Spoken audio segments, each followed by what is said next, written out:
Pernah nggak sih kamu ngerasa kayak lagi ada di sebuah quest atau pencarian besar, tapi bukan nyari harta karun ya, atau kota yang hilang. Ini tuh sesuatu yang jauh lebih dekat dan jauh lebih penting, diri kamu sendiri. Siapa sih kamu sebenarnya? Kedengarannya simpel ya, tapi pertanyaan ini jujur deh, nggak hantuin kita semua kan? Ini tuh inti dari semua cerita, semua perjuangan, dan semua kemenangan dalam hidup kita. Nah pertanyaannya, gimana cara kita mulai ngejawabnya? Dan percaya deh, pencarian ini tuh bukan hal baru sama sekali. Ini adalah sebuah perjalanan universal, sebuah pengalaman mendasar yang ya dalam budaya kita dikenal sebagai pencarian jati diri.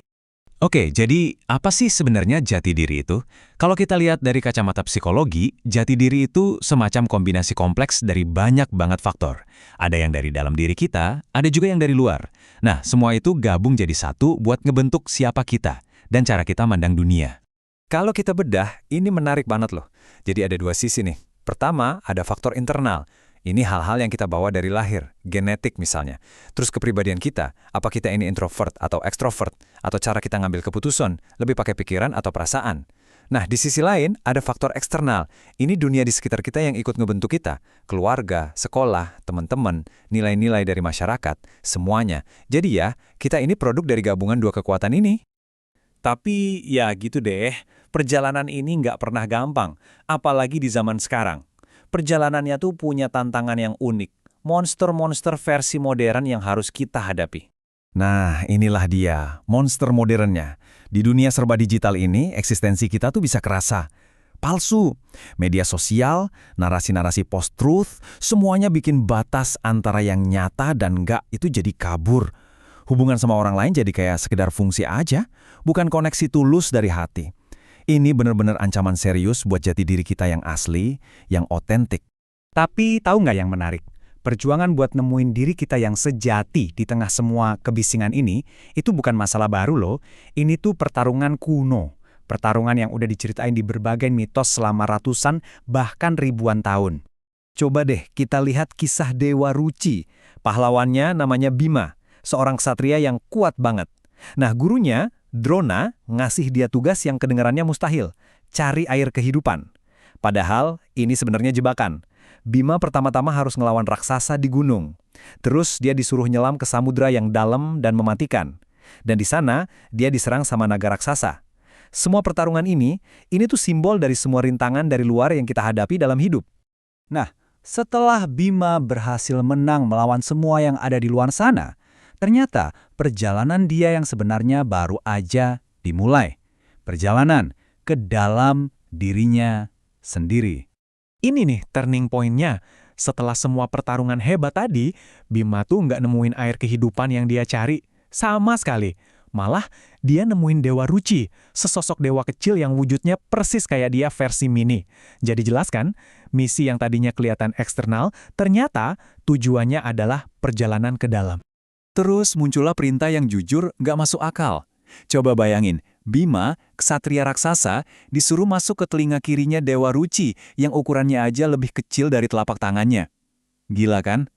Ini metafora yang kuat banget. Kalau mau nemuin kebenaran sejati, kita harus lihat ke dalam diri, bukan sibuk nyari keluar. Dan secara ajaib, Bima benaran bisa masuk. Terus, apa yang dia temuin di dalam? Ruangan sempit? Bukan, dia justru nemuin alam semesta yang luasnya nggak terbatas. Ternyata, dunia di dalam dirinya itu sama luasnya atau bahkan lebih luas lagi dibanding dunia di luar sana. Dan inilah klimaksnya, wahyu terbesar dari Dewa Ruci. Semua yang Bima cari-cari selama ini, kekuatan, kebijaksanaan, air kehidupan itu sendiri, ternyata udah ada di dalam dirinya dari awal. Pencarian yang melelahkan itu berakhir dengan penemuan dirinya sendiri. Nah, pelajaran dari mitos ini itu bukan cuma cerita pengantar tidur ya. Ini nyambung banget sama sebuah prinsip filosofi yang dalam banget maknanya. Konsepnya dikenal dengan nama Sangkang Paraning Dumadi. Artinya kira-kira asal dan tujuan dari segala sesuatu. Jadi filosofi ini ngajarin kita, kalau kamu mau tahu tujuan hidupmu, kamu harus tahu dulu asalmu dari mana. Maksudnya asal di sini ya, diri kita yang paling inti, core-nya kita. Di dalam sana, Bima ngelihat 4 cahaya simbolis. Ada hitam, ini potensi kemarahan kita. Ada merah, ini energi hasrat dan ambisi. Lalu ada kuning, ini dorongan buat merusak kayak iri atau sombong. Nah, ini semua tuh kayak monster-monster internal kita, tapi di antara semua itu ada satu cahaya putih.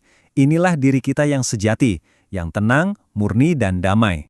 Jadi intinya gini, tugas kita tuh bukan buat ngilangin emosi-emosi tadi, marah, hasrat, iri, itu manusiawi kok. Tapi tugas kita adalah buat ngertiin, ngendaliin, dan bisa melihat menembus kebisingan mereka. Supaya apa? Supaya kita bisa nyambung sama cahaya putih itu tadi, jati diri kita yang otentik. Oke, keren banget kan mitos dan filosofinya. Tapi sekarang pertanyaannya, gimana cara kita nerapin ini di kehidupan modern kita, yang serba cepat dan penuh distraksi ini? Gimana caranya? Sama kayak Bima yang pulang bawa kebijaksanaan, kita juga bisa ngambil pelajaran kuno ini dan jadiin itu sebagai peta. Anggap aja mitos ini bukan sekadar dongeng, tapi sebuah panduan praktis buat kita.